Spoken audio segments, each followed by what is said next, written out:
Bismillahirrahmanirrahim. Assalamualaikum warahmatullahi wabarakatuh. Saya Limpani Perkasa Prima dengan NIM 18087032. Pada kesempatan kali ini saya akan membahas atau mempresentasikan materi fisiologi olahraga sebagai tugas ataupun ujian akhir semester mata kuliah fisiologi olahraga. Pada kesempatan kali ini saya akan mengangkat tema yang berjudul fisiologi otot dan olahraga. Baik, tema pada kesempatan kali ini ialah meningkatkan kemampuan fungsional otot atau latihan otot. Kemampuan fungsional otot mempunyai dua kutub, yaitu kemampuan anaerobik dan kemampuan aerobik. Oleh karena itu, latihan otot juga mempunyai dua kutub, yaitu kutub latihan anaerobik dan kutub latihan aerobik. Kutub anaerobik diwujudkan oleh kekuatan dan daya tahan statis, sedangkan kutub aerobik diwujudkan oleh daya tahan dinamis otot. Pelatihan untuk meningkatkan kemampuan fungsional otot harus sesuai dengan mekanisme fisiologi pengembangan kemampuan fungsionalnya. Oleh karena itu, harus memahami apa yang menjadi rangsangnya dan bagaimana mekanisme terjadinya perangsangan.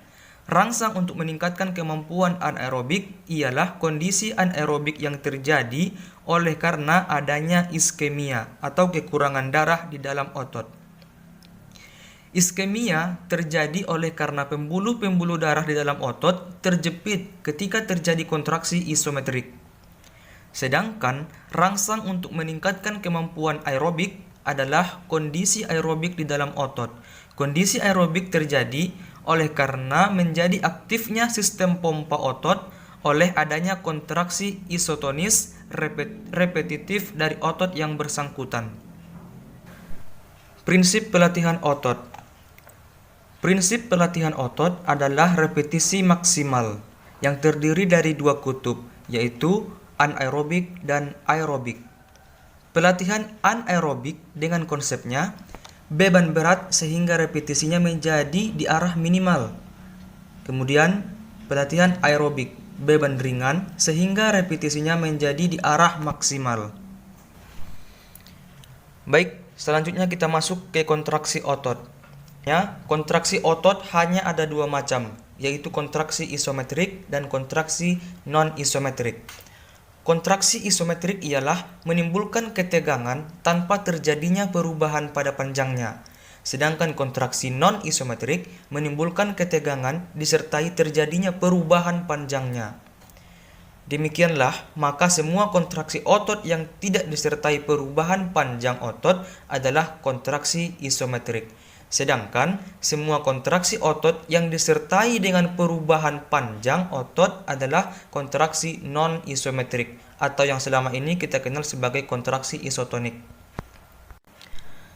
Nah, di sini kita juga perlu mengetahui istilah lain untuk kontraksi yang disertai perubahan panjang otot. Misalnya ada kontraksi konsentrik, ialah kontraksi otot disertai pemendekan. Kontraksi eksentrik, kontraksi otot disertai pemanjangan. Kontraksi ausotonik, kontraksi otot disertai perubahan panjang dan ketegangannya. Kontraksi isokinetik, kontraksi otot disertai perubahan panjang dan ketegangannya tetapi kecepatan geraknya konstan. Sebenarnya telah dikemukakan bahwa sesungguhnya tidaklah ada kontraksi yang benar-benar isotonik. Gerak pada sesuatu persendian terjadi oleh karena adanya kontraksi otot. Kontraksi otot ini menimbulkan momen yang menyebabkan terjadinya gerak memutar pada persendian tersebut. Baik, selanjutnya kita masuk ke mekanisme peningkatan kemampuan fungsional otot. Di sini ada dua, rangsang untuk meningkatkan kekuatan dan daya tahan statis otot, dan rangsang untuk meningkatkan daya tahan dinamis otot. Oke, yang pertama, rangsang untuk meningkatkan kekuatan dan daya tahan statis otot ialah keadaan anaerobik dalam otot yang disebabkan oleh karena adanya iskemia atau kekurangan darah. Keadaan ini terjadi pada waktu dan selama otot berkontraksi. Pada waktu dan selama otot berkontraksi, peredaran darah dalam otot terhenti oleh karena pembuluh-pembuluh darah di dalam otot terjepit selama terjadinya kontraksi itu. Keadaan demikian dijumpai pada kontraksi isometrik. Demikian pula pada kontraksi isotonik yang menggunakan beban yang cukup berat. Karena dengan makin beratnya beban yang harus diangkat, maka makin panjang dan makin besar pula komponen kontraksi isometriknya. Sampai akhirnya, kontraksi hanya tinggal komponen kontraksi isometriknya saja, yaitu tatkala beban itu sama sekali tidak terangkat. Dengan demikian, maka panjang komponen kontraksi isometriknya berarti maka panjang keadaan anaerobik yang terjadi, yang berarti juga makin besar rangsangan anaerobiknya. Selanjutnya yang kedua, rangsang untuk meningkatkan daya tahan dinamis otot, ialah keadaan aerobik dalam otot. Keadaan aerobik ini terjadi karena adanya hiperamia dalam otot atau mempunyai atau mendapat banyak darah. Otot akan mendapat banyak darah bila mekanisme pompa otot atau pompa vena menjadi aktif. Hal ini terjadi bila otot berkontraksi secara singkat tetapi berulang-ulang, yaitu bila otot melakukan kontraksi isotonik secara cepat dan berulang-ulang.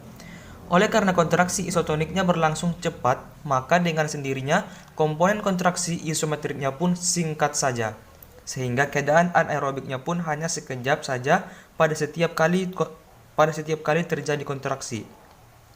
Hal ini terjadi terutama bila kontraksi isotonik berulang itu tidak menggunakan beban luar. Baik, selanjutnya kita masuk ke perubahan anatomi, kimiawi, dan fisiologi otot oleh pengaruh latihan. Yang pertama perubahan anatomi. Latihan otot akan menyebabkan otot membesar. Pembesaran otot ini terjadi oleh karena membesarnya serabut-serabut otot atau hipertrofi otot. Bertambahnya jumlah kapiler dalam otot atau kapilarisasi otot, bertambahnya jumlah jaringan ikat dalam otot. Latihan yang ditujukan untuk meningkatkan kekuatan dan daya tahan statis terutama menyebabkan terjadinya hipertrofi otot. Hipertrofi otot ini disebabkan oleh bertambahnya unsur kontraktil atau aktin dan miosin di dalam otot, menebalnya dan menjadi lebih kuatnya sarkolema, dan bertambahnya jumlah jaringan ikat di antara sel-sel otot. Bertambahnya jumlah kapiler dalam otot, khususnya yang dilatih untuk daya tahan. Otot-otot yang tidak terlatih akan mengecil dan melemah. Dengan latihan, maka otot-otot akan membesar. Pembesaran terjadi oleh karena bertambahnya unsur kontraktil di dalam serabut otot yang menyebabkan meningkatnya kekuatan kontraksi otot atau kekuatan aktif otot. Menebalnya sarkolema dan bertambahnya jaringan ikat di antara serabut-serabut otot yang menyebabkan meningkatnya kekuatan pasif otot. Hipertrofi serabut-serabut otot dengan demikian menyebabkan meningkatnya kekuatan aktif otot untuk meningkatnya kekuatan pasif otot, yaitu otot menjadi kuat atau otot menjadi lebih kuat dan tahan seperti terhadap regangan. Selanjutnya perubahan biokimia. Perubahan biokimia meliputi bertambahnya jumlah fosfokreatin, glikogen otot, mioglobin, dan enzim-enzim yang penting untuk proses aerobik yang terdapat di dalam mitokondria. Perubahan biokimia ini juga ditemukan oleh macam latihan yang dilakukan. Latihan anaerobik terutama meningkatkan jumlah PC dan glikogen otot, sedangkan latihan aerobik akan terutama meningkatkan jumlah mioglobin dan enzim-enzim oksidatif. Latihan dapat meningkatkan kadar glikogen di dalam otot menjadi 2-3 kali lebih banyak. Bertambahnya mioglobin akan menyebabkan otot berwarna lebih merah. Selanjutnya perubahan fisiologi. Perubahan fisiologi ditunjukkan oleh bertambahnya kekuatan dan daya tahan statis, daya tahan dinamis, kecepatan transmisi neuromuskular. Demikianlah, maka latihan otot akan menyebabkan otot menjadi lebih kuat, lebih tahan, dan lebih cepat. Baik, sekianlah presentasi pada kesempatan kali ini yang bertemakan meningkatkan kemampuan fungsional otot atau latihan otot pada mata kuliah fisiologi olahraga. Salah dan kurangnya saya mohon maaf. Saya Limpani Perkasa Prima. Assalamualaikum warahmatullahi wabarakatuh.